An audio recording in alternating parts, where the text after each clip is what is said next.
ഇപ്പോൾ ഡൽഹിയിൽ വി മുരളീധരൻ മാധ്യമങ്ങളെ കാണുന്നു തത്സമയം. പ്രതിഷേധിക്കുന്നത് എനിക്കറിയില്ല. കാരണം അവർക്ക് അനുകൂലമായിട്ടുള്ള കാര്യമാണല്ലോ ഇടതുപക്ഷം ചെയ്തുകൊണ്ടിരിക്കുന്നത്. അത് വെള്ളാപ്പള്ളി പറഞ്ഞു എന്നേ ഉള്ളൂ. കാരണം ഏറ്റവും ഒടുവിൽ സ്കൂൾ സമയം പോലും മദ്രസകളുടെ സമയത്തിനനുസരിച്ച് ക്രമീകരിക്കണം എന്ന്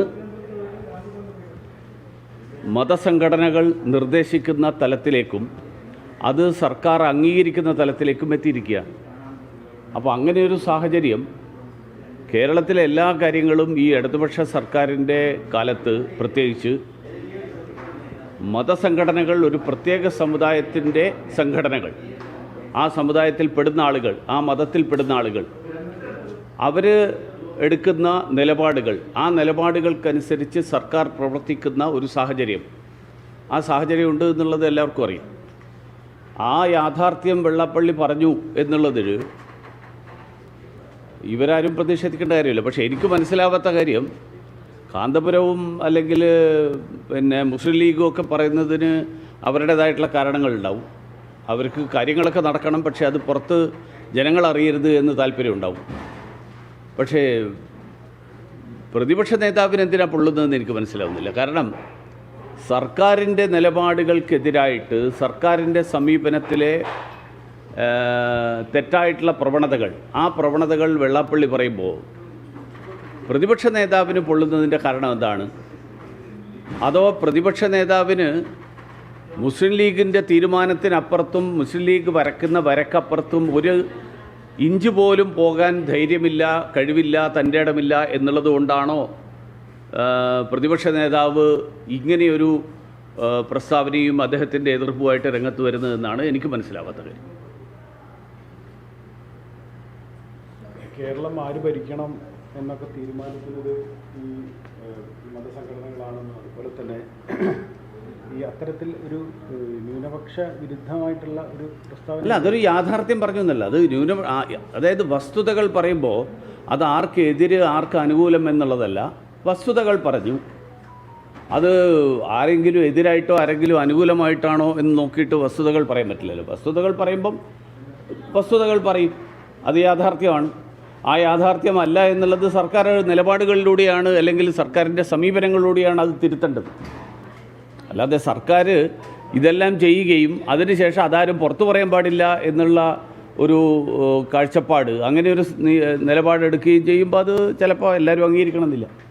വെള്ളപ്പള്ളി അതാണ് ചെയ്തത്. സദാനന്ദ മാസ്റ്റർ ആദ്യമായിട്ട് പാർലമെന്റിലേക്ക് പോവുകയാണ്. തീർച്ചയായിട്ടും BJP മാഷുടെ ഒരു പ്രാതിനിധ്യത്തിൽ അല്ല, വളരെ സന്തോഷം തോന്നുന്നു. കാരണം കേരളത്തിന് രാഷ്ട്രപതിയുടെ നോമിനേഷനിലൂടെ രണ്ടാമത്തെ ഒരംഗം കൂടി, മലയാളിയായിട്ടുള്ള ഒരാൾ കൂടി വരുന്നു. PT ഉഷ ആയിരുന്നു ഒരാൾ മാത്രമേ ഉണ്ടായിരുന്നുള്ളൂ. എൻ്റെ ഓർമ്മയിൽ ഈ അടുത്ത കാലത്തൊന്നും തന്നെ ഒന്നിലധികം അംഗങ്ങൾ കേരളത്തിൽ നിന്ന് രാഷ്ട്രപതിയുടെ നോമിനേഷനിലൂടെ രാജ്യസഭയിലെത്തിയിട്ടില്ല. ഒരുപക്ഷെ ചരിത്രത്തിലാദ്യമായിട്ട് കേരളത്തിന് വലിയ പ്രാധാന്യം രാഷ്ട്രപതിയും അത് ശുപാർശ ചെയ്യുന്ന പ്രധാനമന്ത്രിയും ഒക്കെ നൽകുന്നു എന്നുള്ളത് ഒരു മലയാളി എന്നുള്ള നിലയിൽ വളരെ സന്തോഷം തരുന്നൊരു കാര്യമാണ്. CPM വിമർശിച്ചത് ഈ നോമിനേഷൻ പ്രക്രിയയുടെ അന്തസത്തയ്ക്ക് വരെ നിരക്കാത്ത നോമിനേഷനാണ് ഇത്. അല്ല, CPMന് ചില കാര്യങ്ങൾ മാത്രമേ കാണുള്ളൂ. മരകതം ചന്ദ്രശേഖറും മണിശങ്കർ അയ്യറും ഒക്കെ കഴിഞ്ഞ കാലങ്ങളിൽ MP മാരായിട്ട് നോമിനേഷനിലൂടെ വന്നപ്പോൾ അന്ന് CPMൻ്റെ നിലപാടെന്തായിരുന്നു? ആ കോൺഗ്രസിൻ്റെ കൂടെയല്ലേ CPM ഇപ്പോൾ നിൽക്കുന്നത്. അപ്പോൾ ഇതൊക്കെ അവർക്ക് അർഹതയുണ്ടോ ഇല്ലയോ എന്നുള്ളത് തീരുമാനിക്കുന്നത് രാഷ്ട്രപതിയാണ്. രാഷ്ട്രപതി തീരുമാനമെടുത്തു. മാർക്സിസ്റ്റ് പാർട്ടി ചെയ്യുന്ന കേരളത്തിൽ നടത്തുന്ന പല നോമിനേഷനുകളും PSC മെമ്പർമാരുടെ പോലും വീതം വെക്കുന്ന രാഷ്ട്രീയ പാർട്ടി അനുസരിച്ച് വീതം വെക്കുന്ന ഒരു മുന്നണി, ആ മുന്നണി രാഷ്ട്രപതിയുടെ നോമിനേഷനെക്കുറിച്ച് ആക്ഷേപം ഉന്നയിക്കുമ്പോൾ MP എന്നുള്ള നിലയിൽ അദ്ദേഹം സംസ്ഥാനത്തിന് വേണ്ടിയും രാജ്യത്തിന് വേണ്ടിയിട്ടുള്ള കാര്യങ്ങൾ ചെയ്യുള്ളൂ. PSC മെമ്പർമാർ ആളുകളെ, ഉദ്യോഗാർത്ഥികളെ കണ്ടെത്തുന്നതിലും തിരഞ്ഞെടുക്കുന്നതിലും നിയമനത്തിലും പങ്കാളിത്തമുള്ള ആൾക്കാരാണ്. അവരാണ് തീരുമാനിക്കുന്നത്. അവിടെ രാഷ്ട്രീയ ചായ്വ് കാണിക്കേണ്ട കാര്യമുണ്ടോ? PSC അടക്കം രാഷ്ട്രീയവൽക്കരിച്ചിട്ടുള്ള മുന്നണികളാണ് കേരളത്തിലെ മുന്നണികൾ. അപ്പോൾ അവരൊന്നും ഇനി രാഷ്ട്രപതിയുടെ കാര്യത്തിൽ ഈ ചോദ്യം ചോദിക്കുന്നതിലും ഈ സംശയം പ്രകടിപ്പിക്കുന്നതിലും അർത്ഥമില്ല.